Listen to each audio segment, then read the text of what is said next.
I know I'm tall, not that tall though. Bring it down.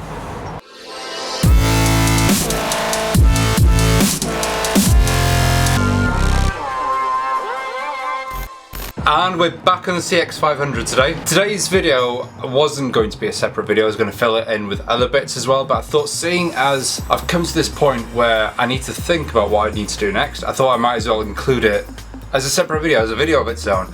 So today what I'm doing is I'm using these clip-on bars, these bar end mirrors that obviously clip on at the end of your bars, and I'm using some of these as well. These are bar end indicators. Now the trouble I have is trying to fit these on with these, but there's a solution, there's a way to do everything. So today we're going to look at how to overcome, or how to join this with that and try and hold the camera at the same time. First thing we'll need obviously is indicator itself, and of course your mirrors. Ooh, I think you can actually get mirrors that do work with these, but for the time being let's make these work with that. So the first thing I'm going to do is actually take this apart. Where am I? Nope. Yes.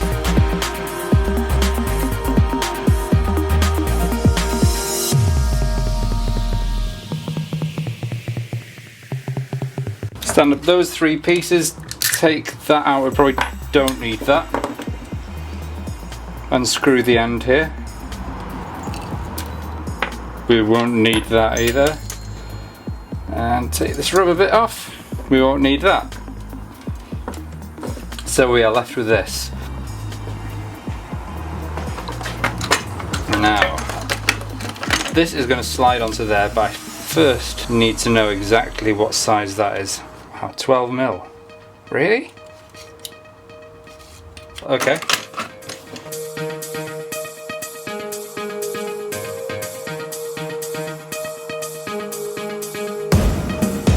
And after just shaving a little bit more out, this is really fine shavings here. This now slots right in.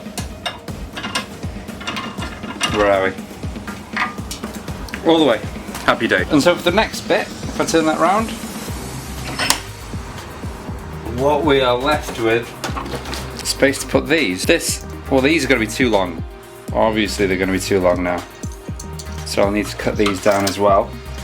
But essentially that goes on the other side. Cut this down to size now. Then, in fact, let me see how much I do need to cut off them. That'll go there, and then all I do is just wind it up.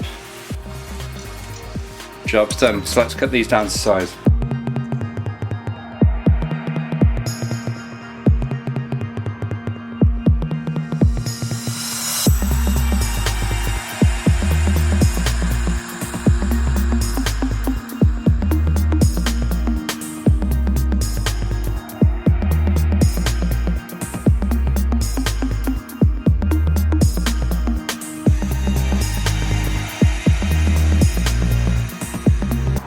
So what I'm going to do now is just thread the new shortened bits. Let's see if this works actually.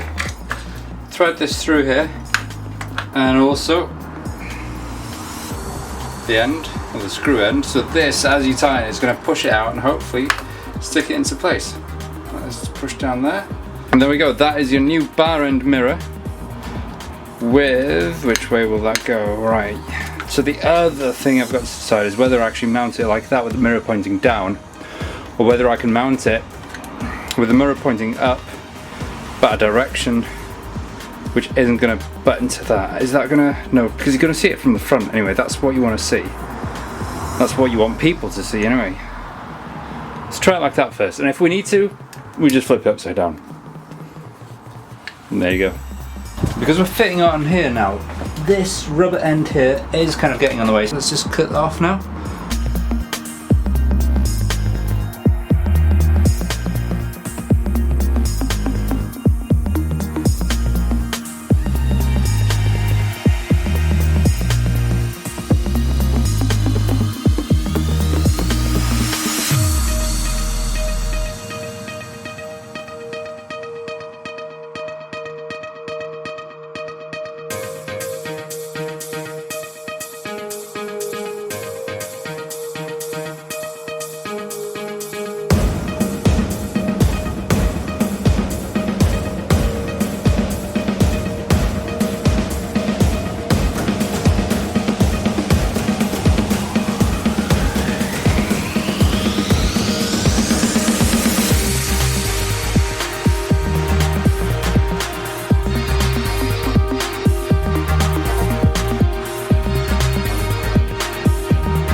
whilst I'm here, let's put this clutch lever back on actually.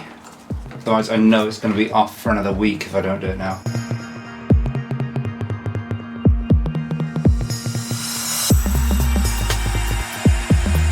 Now if you can see, we've got these two little neat wires that just slot in between the clutch cable, so that can actually slip in with these and go down there then. Neat and simple. And that's all it is. It's honestly a short video for today. Next week we'll be on the GS550 again, but I just wanted to update you on the CX500 just to show you that we'll be on the road soon, and there are little bits that we need to do, but that's one other bit down now. We now have mirrors and indicators on, which is part of the MOT, I think. Is it? No, actually you can get away without indicators. I think you can get away without mirrors as well, comes to think of it. But as a rider, I kind of like my mirrors and I like my indicators. I like to see what's behind me, and I also like to let people know where I'm going. Kind of makes sense, especially with some of the drivers that we've got around here. The next step on this CX is to put in the rear lights, number plate holder, and we need to wire in the lights to the controls and then to the dial itself. So we need to wire up the dial. So that's going to be all electronic. Your revs and your speed is all going to be electronic on that. So we'll make a video on that as well. But those two things, that's all we've got to do. Rear lights and dials, and then we can MOT it. We can finally take it to the MOT testers, which I'm guessing might be between 2 and 3 weeks away, and then we can have the bike on the road and we can start having fun at last.